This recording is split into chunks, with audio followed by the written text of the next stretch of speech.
Hey guys, we're with Ryan from The Castle Estates here in Joshua Tree, California, this beautiful property. We're gonna be interviewing Ryan and trying to get a little bit more look into your world and seeing kind of what you're trying to do out here and your big background in hospitality and how you're kind of transversing that in here in Joshua Tree, California, and what you're really building for this community. I'm really excited to start kind of going into all the different areas and doing all that. Well, welcome. It's great to see you. Joshua Tree really just is a magical place, as you know. It's super strong in terms of the short-term rental market and just in general. I find it to be an extremely spiritual place. This property is really special. It really spoke to my partner Luke and I when we purchased the space. Number one sort of is like, it's one of the few properties that has a 365-degree view. There you go. You don't even realize it until you're actually here. Like, this is technically the bottom of an ancient lake bed, and so you really feel it here. And so when we have those insane celestial events, which is why people come to Joshua Tree, the sunrise, moonsets, it is very sort of epic sci-fi adventure out here when you see the full moon come up over the mountains. It's something that gets me every single time, no matter how long I've lived here. That is amazing. And honestly, I will say your property is probably a top 10 property in Joshua Tree. It's magnificent. You and Luke, number one, low key. Go ahead. but at the same time, like you and Luke have not done this overnight, right? This is like a 4-year thing that you were doing.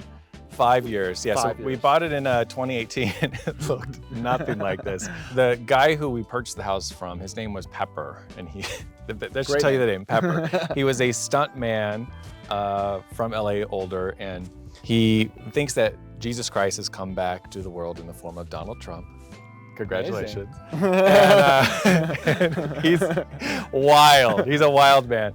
But we sort of kept some of the things that he was trying to do out here and really just expanded upon it. But there was like every kind of creature. And Luke and I, we would work here all night long in Speedos, pretending we're at Coachella, and just had a fun time of it. You know, when you are investing into a market and you're buying your first house, like there is a certain satisfaction of doing some of the work yourself if you can. And there was no exception for us. And we really, that first year, really just did sort of everything ourselves. And the first thing we really did was clear the land. It was, I mean, I think we did 50 to 75,000 just in trash dumps alone. Like, it was like out of control how much junk was lying around here. We sort of started expanding from there. So the Castle House Estate is 6 acres. We bought the 6 acres next door, and then we ended up getting 3 houses across the street and another lot. So I'm about to put up a toll road, you know, might as well try to make a few extra dollars right here. I love that, yeah. So we're gonna go all into that, but let's transition to the next place to show, you know, sit down, get Let's do it, let's have a seat. Let's have a seat, let's have a coffee. Seat. Yeah. I'll do it.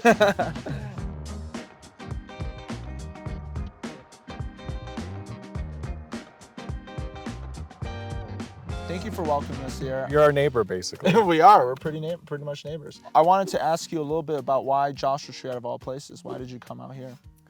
So originally, my partner and I were looking to buy a house in LA, and this was before how crazy it is now.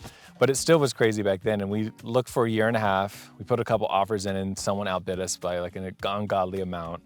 And the last house we looked at was, you couldn't even go inside the house because there were homeless people in the house. It was $775,000 and horrible neighborhood. And we were like for 2 hours mapping out what we were gonna do with the house. And finally I just grabbed Luke and I was just like, we can't afford to buy a house in LA. And so we looked in Palm Springs and we found this dope house. I still love it. And everything you'd want, it had a casita, great pool. It was like very resort vibe. And then during the process, we found out it was on Native American land. And so in addition to your mortgage, you had to pay almost like an HOA fee, and it was nearly $600 a month, and it expired in 40 years. And my thought was, if we ever wanted to sell, what bank is going to sell a note or carry a note and not have the terms like flexible at the end? Right. And so then we literally came up here on a whim. We looked at 4 different houses, and to be frank, Luke saw this house and he said, this house is our dream. And I was like, this looks like a nightmare. It looks like another job. I mean, like, again, how this place originally looked, like there was no stain anywhere on the property. So I'm like, we're gonna buy a house and you can't even stay the night. So we actually stayed in the grand ballroom inside of a tent inside of it because there just were so many creatures. Wow. And so what happened was I would come up on the weekends, Luke was here full time, and every time I drove home to LA, I was like, wow, I'm home. Like everyone here, I love my restaurants, my coffee shop. I'm like, oh, it just feels so good to be back in my city. Yeah. And then as I was driving back and forth over the next month or so, I was driving, I was like, I felt that way when I came here. Wow. And so, and I'm like, just, I'm Mr. LA. Like, I was like managing and running like some of the biggest nightclubs. I was very much involved in Hollywood. I had a talk show, I was doing a reality show. And so I was like the LA, and Luke, my partner, he was doing wardrobe. And like, so we were like in that whole scene. So to come up here, we honestly didn't tell our friends for a really long time until we really sort of cleaned it up, because everyone thought we were crazy. Building this together, obviously like working with your significant other can have its risks and problems. Sure. And one thing about Luke and I is we are in sync 100%. Maybe not always in our relationship, but in business, we have the same aesthetic, we have the same vibe, we have the same work ethic. And so if those two components didn't really exist, it would be really hard. So we like worked our ass off to really get this place where it is. And then we just sort of fell in love and dove into the whole desert life up here. That is amazing. And so what did you, if I may ask, what did you pay for this place originally? We paid $380,000. Wow. So why a fixer-upper versus getting an actual like done property out here? So it's funny you say that. So we bought this property, which is one of the signature properties in Joshua Tree, from the people who own the Invisible House, which is another top house up here. And they had a second house right down the street off of Sunfair that was very much turnkey, 4-bedroom, 3-bath, 5 acres, where it was very much like a Palm Springs kind of house. And so we went and actually stayed the night in that house the first night. And then, I don't know, something about this space in particular, it took me about a day to get on board, but I think we experienced a sunrise here, and then we came back for sunset, and we were like, sold. This is our house. It just was something about it. Yeah. And so you didn't have any profit incentive going into this house at all? We literally were looking for an investment property. We weren't really sure what form that would take. We weren't even sure about having multi-units or changing our CUP. It was just going to be, maybe we'd fix up the house and rent out the house, and it would just be this vibe. So the good thing about working and doing the work yourself, for that fortunate time that we had, while we're here all night long, clearing the land and really working through everything, you sort of have a vision for your property and your life. And so the vision really came to us each night while we were out here. Wow, this would be amazing right here. Or could you imagine if we redid those? Or this is like the spot for like a meeting place. And it's trial and error. And some of the stuff we did, our guests didn't really relate to. And some stuff is like, wow, you never know what people like. You can try to take a guess, but I have a hotel background. And so I was a food and beverage director, I was a VP. I work in this field like my whole life. And so I would say I have extremely high customer service skills, but also just accounting skills as well. And I think if you are getting into this market, you kind of have to have both, because I think a big mistake homeowners make is they assign a value of what they think their house should rent for versus the market. And we do a ton of data like you in terms of what our pricing should be, what the supply and demand in the area, what other people are doing, obviously. And we've had a lot of people copy us, but nothing out here is really our original idea either. Everyone sort of gives and takes to see what you can do. Joshua Tree is also our home full time. Like, we don't plan on going anywhere. And so that also was a big shift for us. And so in addition to us being the #1 rental property in Joshua Tree, it's our home. And with that, you kind of have to really detach from what you think, because you're like, someone's criticizing maybe one of the units, or it just isn't their vibe. They're criticizing our home. So I'm taking that you're like, personally, okay, I need to get to not be attached and really just understand, hey, listen, this property, I love this property. Maybe someone else comes and they don't, but at the end of the day, we're in the business, and 99% of our customers love our space. We have a ton of regulars, and the last 1% can go fuck themselves. I love that. So what do you have on this property right now currently? And what is the vision for it long term? Our property right now, I would say, is in our infancy stage. So we've added another 6 acres to the property. We've merged those already. We've changed our CUP.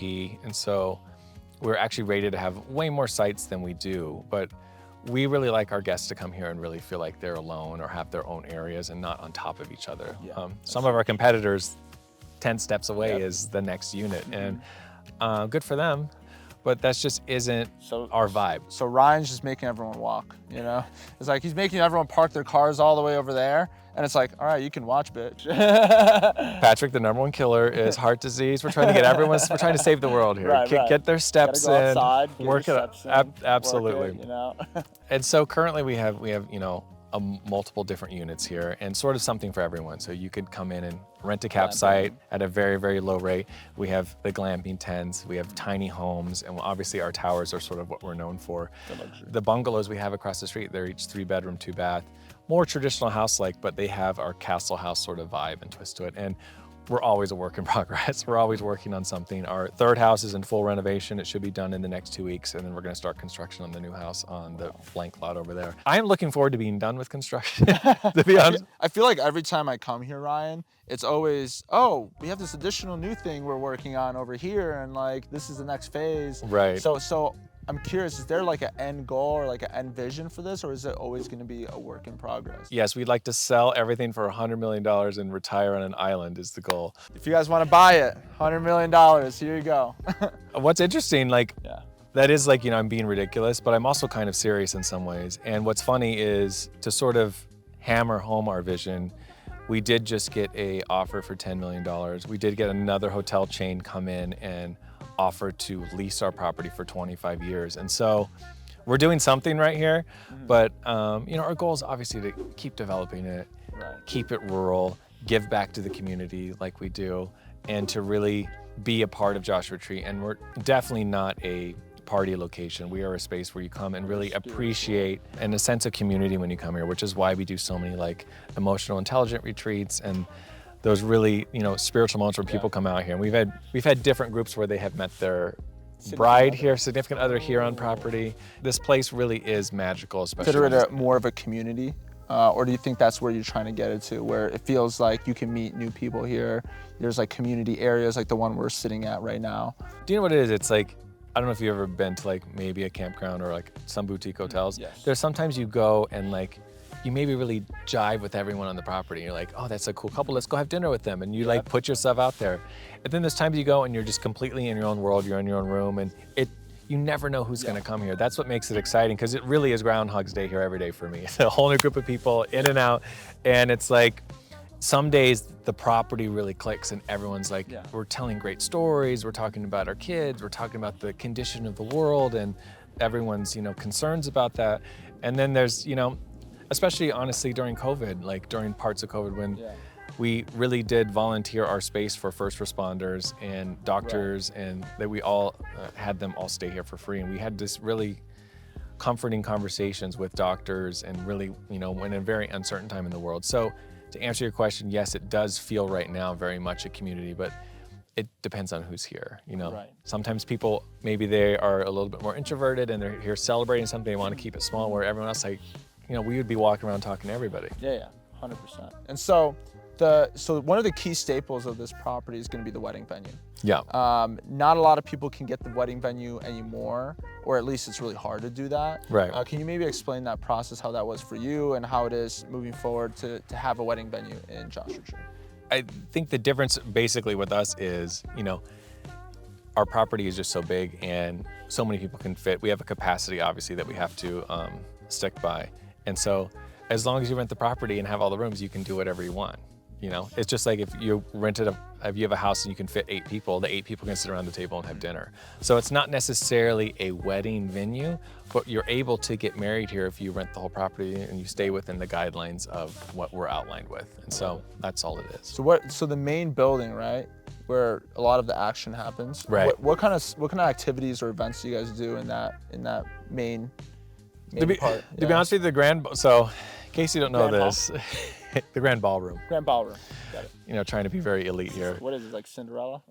Basically, or, you know, the royal family. So I am also a stuntman, and I'm a professional roller skater, and specifically. And so part of the allure of the property was I actually train in the Grand Ballroom with skating. And so I also, you know, I was a nightclub person in LA for years, so it has all the best lights. So it's mainly for me. And I got a movie theater in there. We have a whole little vibe going on there, but you know, people use it for whatever they want to use it for. It's a community center. We do great breakfast. We've done yoga. I mean, literally, if you've named the event a doctor-induced ketamine retreats, we've done it. I have a client like that too. We've done it. We've done it all. Yeah, you know, they do great work in you know, treating depression, PTSD, and all that other kind of stuff. And so, the good thing about Castle House, because it's the desert and it really is kind of a blank space, and that's what I really say it is a blank canvas, and you can produce whatever you want here. I love that. So curious, let's talk numbers. Yes. So you have a lot of different parts, like different unique stays across the whole property. Yeah. And what does a tent usually go for? What does a shipping container, for instance, go for? What does one of these towers go for? Can you maybe give us a rundown of how much that makes, more or less? Sure. You know, our average daily rate, our ADR, is higher than most because we're such a unique property. Exactly.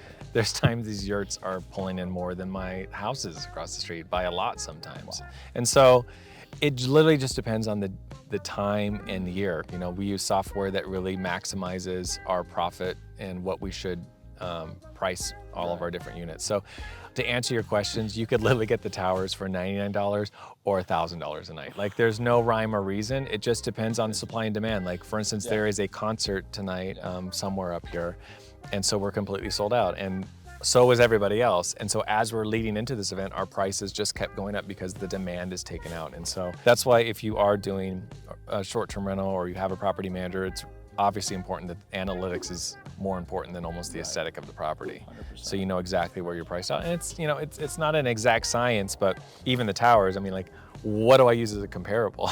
Like, there's no comparable. Right, so, you know, I compare it to a 2-bedroom, 1-bath house. It has to be a unique one, like maybe top 75 percentile or something. It is. I choose luxury, and, you know, and even that, it's wrong sometimes, and I manually adjust it. And so I personally, you know, I have a great team that works for me, and I have, you know, obviously a great communications team, but I review the pricing, you know, once a week and sort of just make sure we're in the right percentile. Because if you're completely sold out, that also isn't good. It means your prices are too low. And if there's no one here, it means your prices are too high. And so it's always a delicate balance with that. It is. It's like finding that sweet spot, right? Yeah.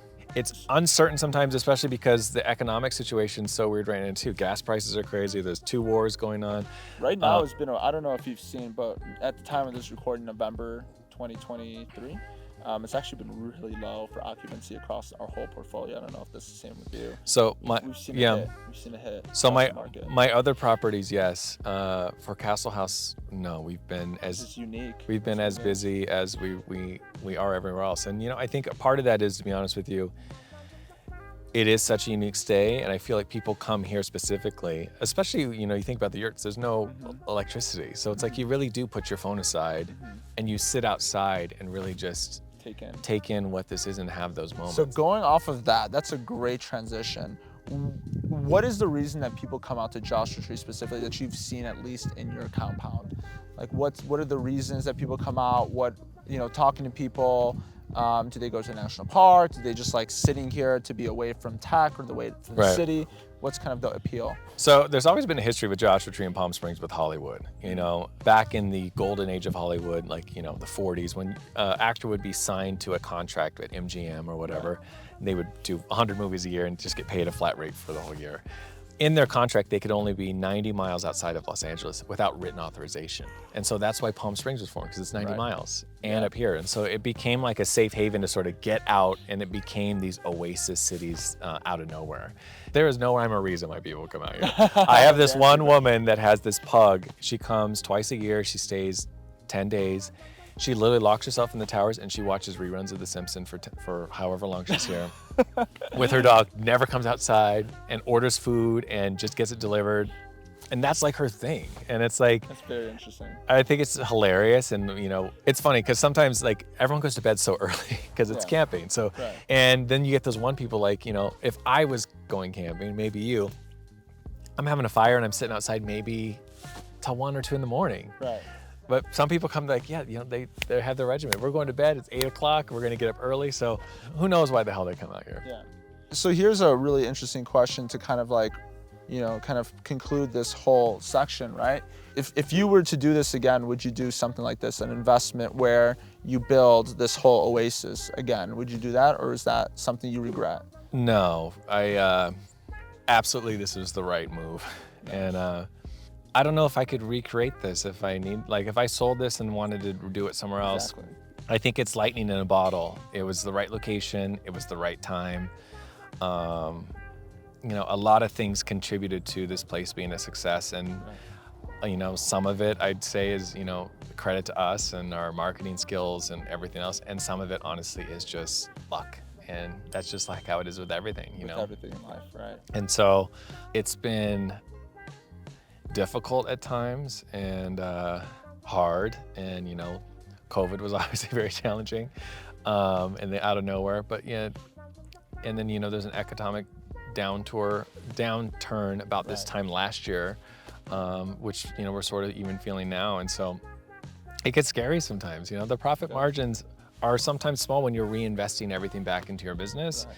And so it can get alarming, it can get scary. And so I think once you get a couple of those scares, you're like, okay, maybe I'm not gonna be so risky and maybe pull back and budget things a little bit more. So yeah, I maybe would have not worked with some of the people I worked with. You learned a few things, right? Learned a couple lessons, yeah, for sure. You always learn, no matter, even though you're a hospitality expert, you definitely learned a lot of things coming into doing this. So last thing, how different is this from being in LA hospitality, LA world versus this kind of world and this kind of hospitality? So I think hospitality is hospitality. You're gonna get your people who really get it. And there's certain people that come to this property specifically and really get what we're doing. And those are like the people, that want to inflate my ego. They are just like, Yeah. This is amazing, this is our dream. And there's that whole living in an RV kind of a thing. And so this sort of speaks to that, like, oh, I've always wanted to do this and blah, blah, blah. And then, you get those people who show up and did not read any of the instructions or look at the weather report. And, everyone has busy, complicated lives, but they get here and it's just they're not prepared for what it is. And their expectation is extremely different than what the reality is of this place. And so those people sometimes get hard to satisfy. And sometimes we don't succeed, The good news is I'm the owner of the property. So if, someone writes me a scathing review, I can be sassy back if I want to, because I'm not a corporation. Hey, it's your personal home, so you got to be sassy. Right, like, you should never go anywhere again, But at the end of the day, you got to look at the pros and cons of anything. And so it was a good investment. Yeah. 100%. Yeah. Nice. Thank you so much. Absolutely. As always. We're not gonna make out? No. Oh, okay. Not on camera. No, I'm kidding. I wasn't sure. So if you want to check out the Castle House Estate and Ryan, we're gonna have his Instagram. Don't stalk him now. Please stalk me. Please stalk him. And then also you can stalk the Castle House Estate, okay? So do whatever it takes, book your trip out here. It's a magical place. Info in the description below. Put your OnlyFans at the bottom too, because we're trying to make a little extra money on the side. Yeah, right, just only a little bit. Just a touch.